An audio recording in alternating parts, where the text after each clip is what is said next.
Alright, I've got a quiz for all of you Diablo 4 veterans out there.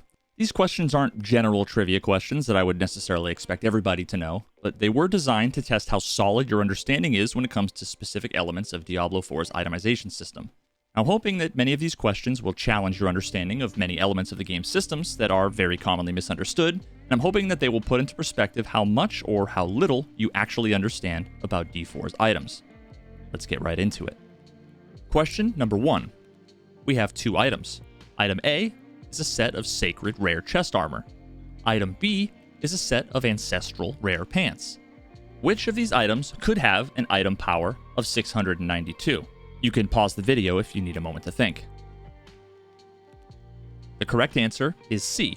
Both A and B could have an item power of 692.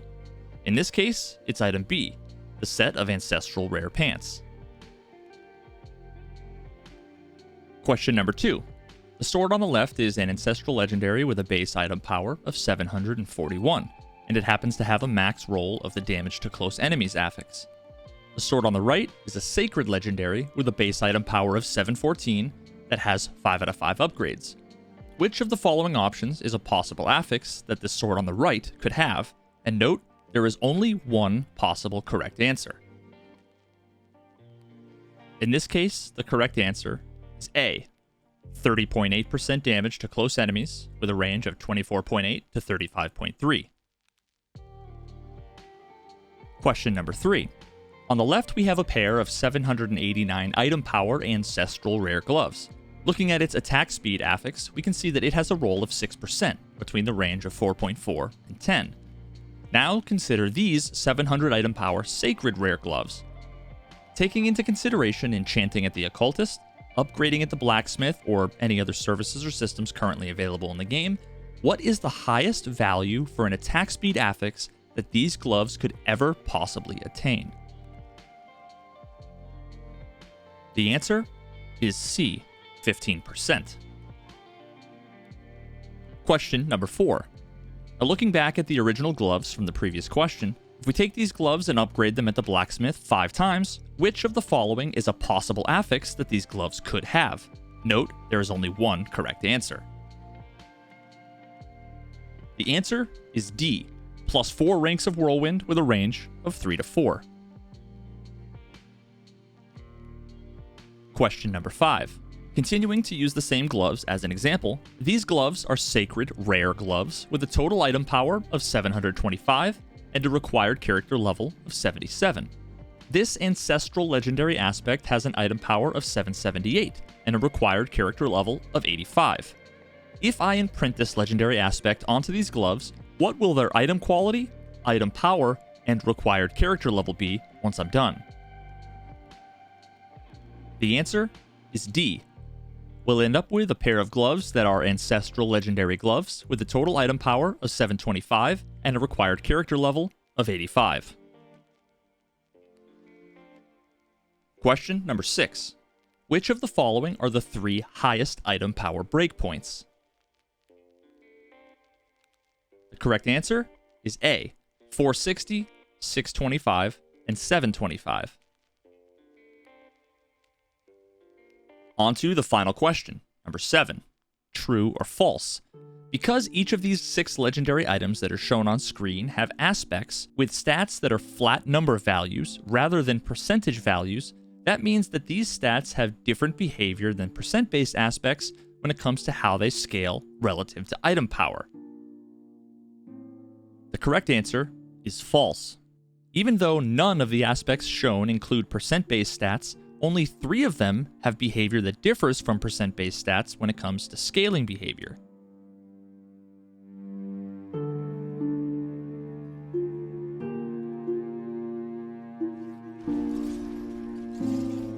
Stop! You violated the law. And that was the first 10.5 million hit. Holy fuck. Some of you might be skeptical of some of the answers, or might disagree with one or more things that I said or showed. And if that's the case, give me a chance to explain the how and why behind everything, and hopefully change your mind. If you got all of those questions correct, shit, you probably don't need to watch the rest of this video. Now, if you got one or more of them wrong, Obviously, I don't blame you. Most of these systems are confusing and misleading. Many of them give us mixed signals or tell us nothing at all about how they work, and some seem a lot simpler than they actually are, which is exactly why very few people really understand all of the elements of these systems that they think they do. After you're done watching this video, answering these kinds of questions in the future will be insanely easy for you. I'm also hoping to change a few people's opinions about what gear is worth picking up and what gear isn't. And I'm going to be making the case that I think the majority of D4 players are massively hindering their chances of finding better gear, leaving potentially god-tier items sitting on the ground because of a number of preconceived notions or misconceptions. The most common problem that I see with players struggling to become as powerful as they'd like is that they simply place far too much importance on item power and quality. In my experience, the kind of folks that say they were told to never pick up sacred items because they're trash and that their main goal is to get all of their items to at least 800 item power are the same people who are confused at why my level 77 barbarian does literally 10 times the damage of their level 90 barbarian when we're supposedly running the same build, while at the same time half of my barbarian's gear began as lower item power sacred items they would have never considered picking up. With that in mind, a good starting point would be for us to get a handle on what exactly item power is and how it works, as well as gain an understanding of the real differences between sacred and ancestral items. Now, very often, the item power is mistakenly described as if it's some sort of numerical score indicating how powerful the item is, and the different item qualities are thought to be clear and unambiguous labels for distinct tiers of items where one is always more powerful than the other, neither of which are accurate representations of either system. Item power is responsible for two things. First, it's used to calculate the primary stat of each item, and second, it's used to determine which of the 6 item tiers the item belongs to. Now let's make sure we understand both of these concepts, starting first with item tiers. There are effectively 6 tiers of items, each tier corresponding to a specific range of item power values, with the item power value between each tier referred to as breakpoints. Every affix in the game has a specific range of possible values for each corresponding tier. This is simply hard-coded by the developers, probably in some spreadsheet somewhere. Take this helmet, for example. It has an item power of 765, and one of the affixes it has is the plus to all stats. The item itself tells us that the stat has a range from 10 to 18. Now, if we had picked up a helmet with the plus to all stats affix on it really early in the game, when the item power was, let's say 100, then the range for this affix would have been between 3 and 4.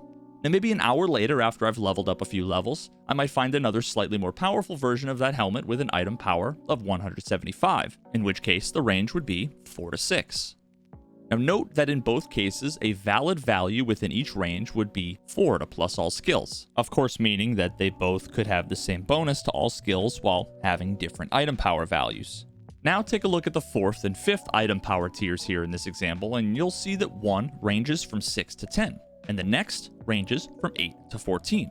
Now what this of course implies is that you could pick up a helmet with an item power of 460 that has plus 10 to all stats, and then pick up a nearly identical helmet with an item power of 724 that has plus 8 to all stats.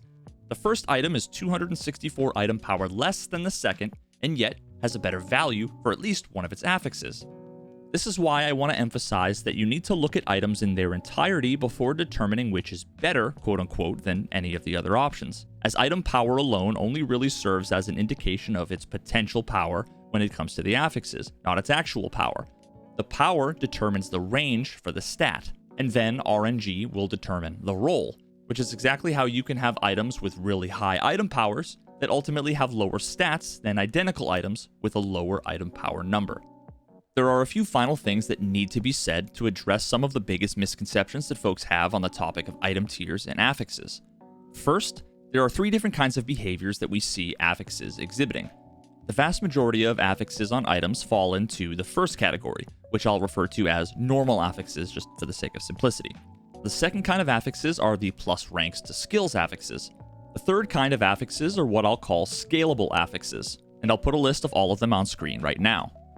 Alright, sorry for the interruption. This is Editing Veritas from the future.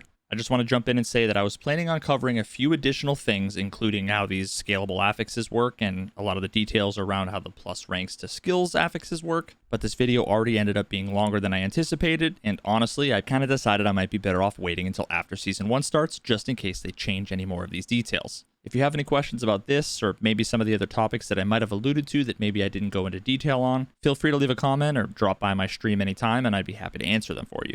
Okay, back to the show. What I'm about to say is extremely important and applies only to the first two kinds of affixes.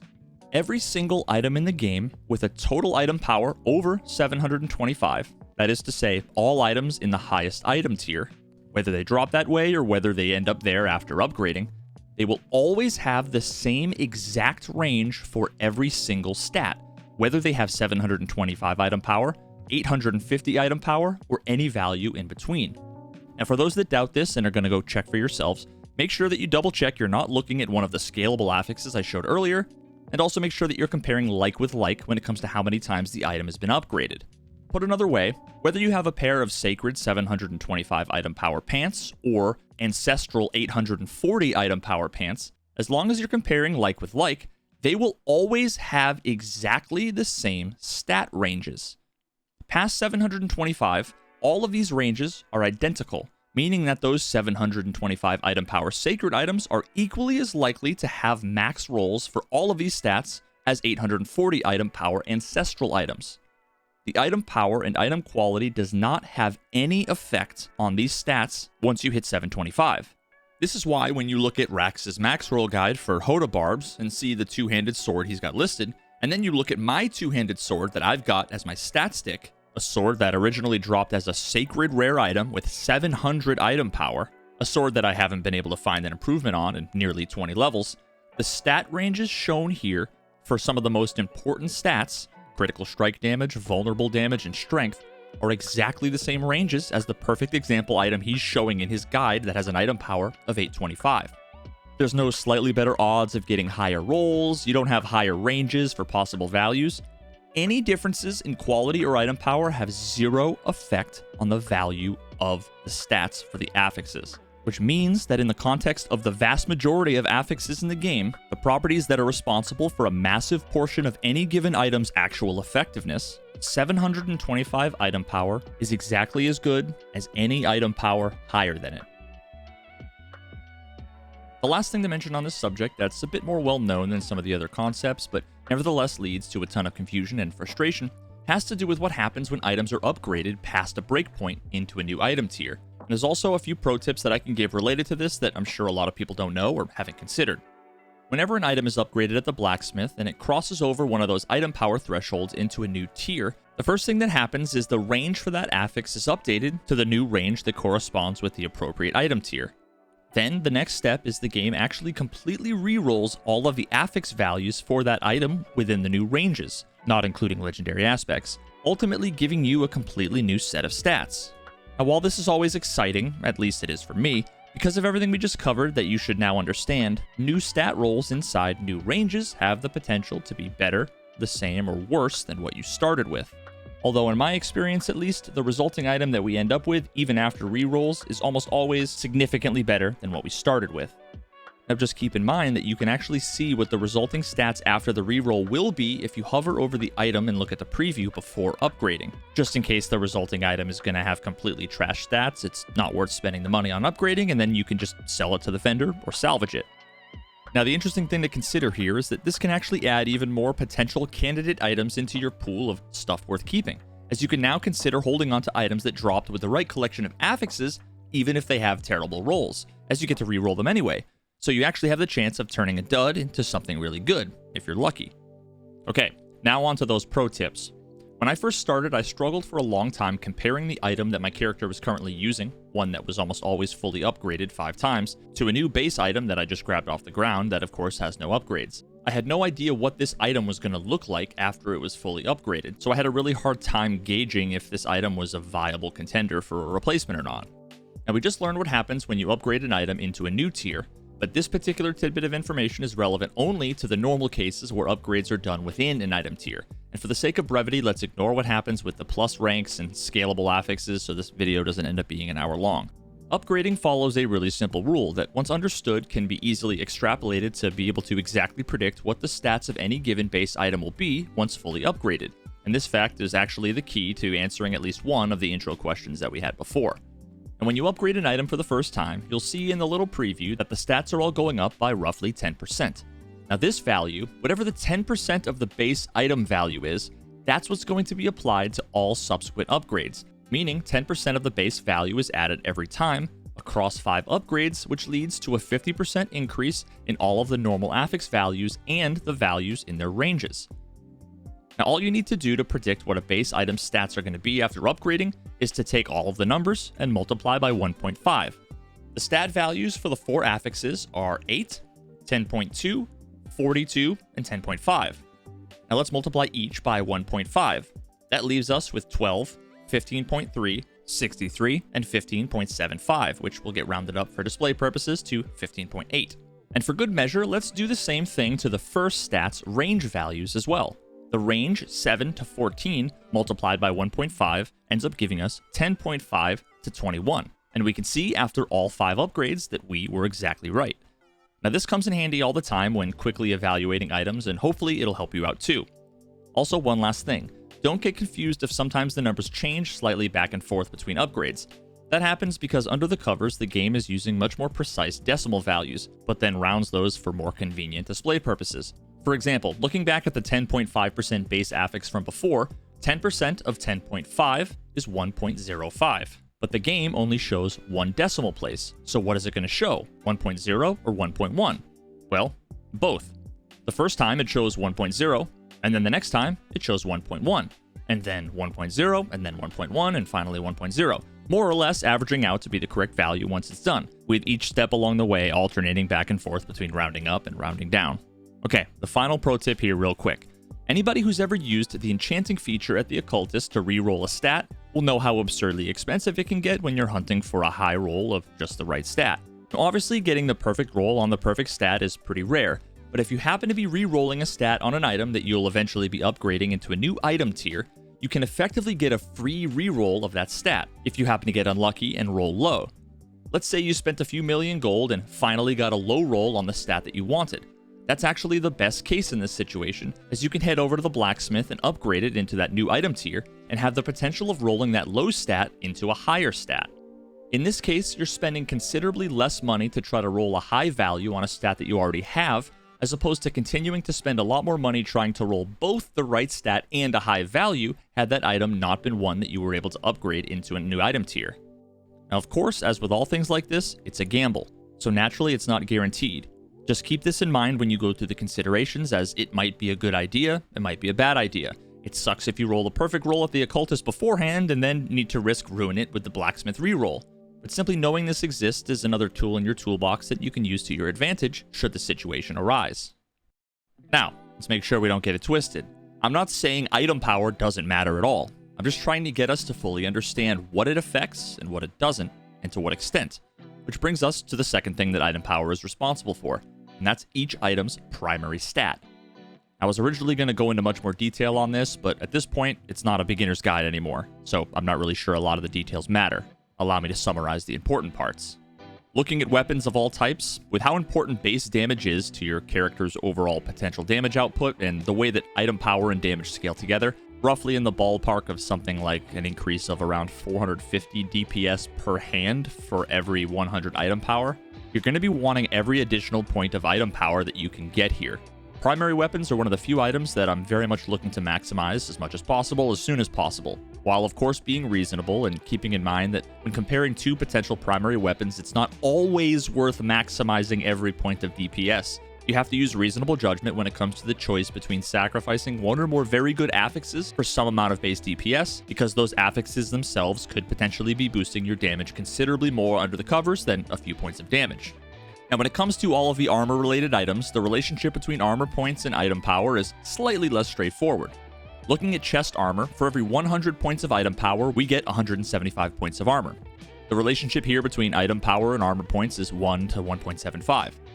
Now, as we look at the remaining pieces of armor, this ratio begins to get worse and worse, diminishing the value of every additional point of item power that we can get. For every 100 points of item power, helmets receive 125 points of armor, pants receive 100 points of armor, and finally, gloves and boots only receive 50 points of armor. So in general, with these ratios in mind, I personally place far more importance on min-maxing item power for my chest, with slightly less importance on the helmet and legs, and honestly very little importance on boots and gloves. Now this is not only because the chest, helmet, and legs account for 80% of the overall armor, but just in general I consider these 3 items to be far more defensive first and foremost than the other 2. Even though boots and gloves have armor, I don't personally see them as defensive items. When you look at how their armor stat scales and the kind of affixes that they have, it's kind of clear that they're intended as utility items, improving your mobility, offensive capabilities, and things like resource gen, rather than for their defensive capabilities. So I simply don't prioritize min-maxing item power in these cases. When we actually visualize the distribution of armor between the different item slots and then consider what we're really talking about here when it comes to min-maxing item power, is the ultimate difference in perceived value of having boots and gloves each with 725 item power versus 825 item power is the loss of 100 points of armor. So all of that is to say, if you can get more item power on your boots and gloves, of course, you take it. But just don't stress out over a few item power points on these items if you can get a better collection of affixes, because you're pretty much always going to be better off with the affixes rather than the armor. Let all of the other more defensive items do the heavy lifting there. Now let's move on to jewelry. This one is a lot more complicated, and honestly, I don't want to spend very much time on it because I'm hoping the way it is right now will be changing pretty soon. The TLDR for how the game is right now, and like I said, this very well might change in a week when Season 1 comes out, is that resistances effectively don't matter. And not only that, but they also scale horribly as item power increases. So these 2 things combined give me even more compelling reasons to completely ignore item power on all jewelry, unless of course I'm going for one of those scaling stats like plus to max health that I mentioned earlier, just as long as the base item has at least 700 item power. So after fully upgrading it, it'll be at the 725 breakpoint. Now let's take a step back here and think about what we've covered so far. Some combination of item power and RNG determine every single item's primary stat, as well as the ranges and ultimately the values for each of the item's affixes. I would argue that covers just about everything relevant to how powerful an item is. So then you have to ask yourself, what's the deal with sacred and ancestral? For all intents and purposes, all other things being equal, functionally, there's no difference between sacred items and ancestral items. We can see this clear as day when we imprint a sacred or even normal item with an ancestral legendary aspect, as we did earlier during the quiz, and notice that literally nothing about the item's stats change in any way. The only thing that changed was that the word sacred changed to ancestral. So, ancestral items serve no functional purpose that sacred items cannot equally fulfill. But there's 2 practical differences between these 2 qualities that are worth mentioning. The first is pricing, but this is a double-edged sword. While you generally get more from selling ancestral items to vendors than you would be selling the same items if they were sacred, in some cases some of the services related to extracting legendary aspects or re-rolling stats on ancestral items can be quite a bit more expensive than their sacred counterparts, while once again having no functional differences between the 2. The second major difference, which I suspect is not only the most meaningful one, but is also at the heart of most people's reasoning for being so heavily biased towards ancestral items versus sacred items, is its utility as a simple loot filter. A massive portion of the player base is convinced that there's a clear separation between sacred and ancestral items, but of course we know that that isn't the case. In fact, there's quite a bit of overlap between the 2 that most people aren't aware of, which I believe is the heart of the problem. I have a ton of ideas on how they could improve the itemization, but I'll save that for another day. That really doesn't matter here. What's most important for this discussion is to ensure that everybody watching understands that if you're a high-level character in the end game, you're level 80, 90, 100, as long as you're in World Tier 4, there's almost nothing meaningful that you can tell about an item that drops simply by looking at the quality label.